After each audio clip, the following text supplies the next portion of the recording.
When he talks about my record or John McCain's, I mean, he's making up stuff. It's just incredible. And I don't know, maybe you have another word for it. Only word I knew in Arkansas, we kind of kept it simple there. We called it dishonest. I'm Mike Huckabee, and I approve this message because Iowans have a right to know the truth about Mitt Romney's dishonest attacks on me. Governor Romney, you have gone after two of your rivals here at the table, Mike Huckabee and John McCain, for their record on taxes. Governor Huckabee has a fine record. He says he lowered taxes 94 times. I believe him.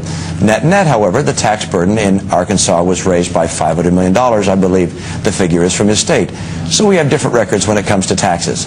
According to our study, during your time, 10 years as governor, you raised taxes net increase of $500 million. So does Mitt Romney have a point when he talks about your record as a tax cutter? Here's what I do know. I know that there had never been a broad-based tax cut in the 160-year history of my state, and I signed the first one. I know that I cut taxes 94 times, and the taxes we cut helped families. We eliminated the marriage penalty. We doubled the child tax care credit. We indexed the income tax for inflation. We created the Property Taxpayer Bill of Rights. We froze property taxes for seniors so they didn't lose their homes due to increases in property taxes. When I became governor, from the time I left, 10.5 years later, sales tax was up 1 penny, and the income tax was the same. It's just a lot of people didn't have to pay it because we raised the threshold at which they did. But here's something else we did. We took a $200 million deficit, turned it into an $850 million surplus. We improved our schools and paid teachers better, had some of the most significant test score results that was based on a court case that I had inherited from 2 governors ago, Bill Clinton, Jim Guy Tucker, and finally it landed on my desk, and we actually finally got it resolved. We also rebuilt our road system. People want roads, and the people in my state voted by an 80% margin to vote for those roads and to pay 3 cents a gallon for gasoline. Government's supposed to work. It's not about the politics of saying I never raised a tax. It's about saying I made government work. The fact is, there were specific issues that I've been attacked for, sometimes pretty brutally on some of these television spots. But I'm proud of the fact that I governed and lowered taxes and did something that had never been done in my state, and did it against the headwinds of a Democrat legislature that had never done it in 160 years before. Governor Romney? Well, facts are stubborn things. I think, Mike, you agreed that net, you raised taxes by $500 million. Is that right?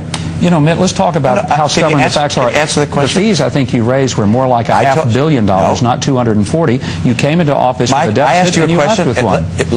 You know, facts are stubborn things. Let's get the facts right, okay? I came in, there was a $3 billion tax cuts in 2002. You know, Mike, you make up facts faster than you talk, and that's saying something. So let's slow it down, and let's get the facts correctly. Right. I came in, there was a $3 billion budget gap.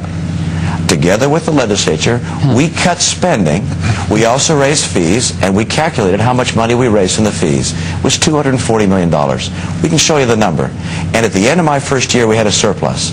Every single year I was in office, I generated a surplus. And we put over $1 billion in our rainy day fund. Now, I asked you a question to begin with, and that was, net, did you raise taxes in your state by $500 million? We raised jobs. We built our roads. You know, that's political speak. You know, the question is, you can avoid this issue by just saying tens of millions of dollars saying all negative things about me. If someone raises a question, you say it's a personal attack, and facts are stubborn things. And you mentioned that. And did you support or oppose the 2002 Bush tax cuts? I have never opposed the Bush 2002 tax cuts. I supported them. The first comment I made about the Bush tax cuts was that I supported the Bush tax cuts. I do not oppose them. I support them, always have. Now let me go back to the question I've asked you that you refused to answer 3 times. Did you raise taxes net in Arkansas by $500 million? By a court order that said we had to improve education? Maybe you don't have to obey the court in Massachusetts. I did in Arkansas. And you know something? Education is a good thing for kids, because kids like me wouldn't be sitting here if it weren't for a good education. Let me break in here. If a man's dishonest to obtain a job, he'll be dishonest on the job. Iowans deserve better. Tax hikes were in response to a court decision. That was in the context of a Supreme Court order that we had to fund education at a higher level. In fact, that's not true. In a Huckabee campaign statement this afternoon, they acknowledged that the tax hikes were to cover a general revenue shortfall in the state budget.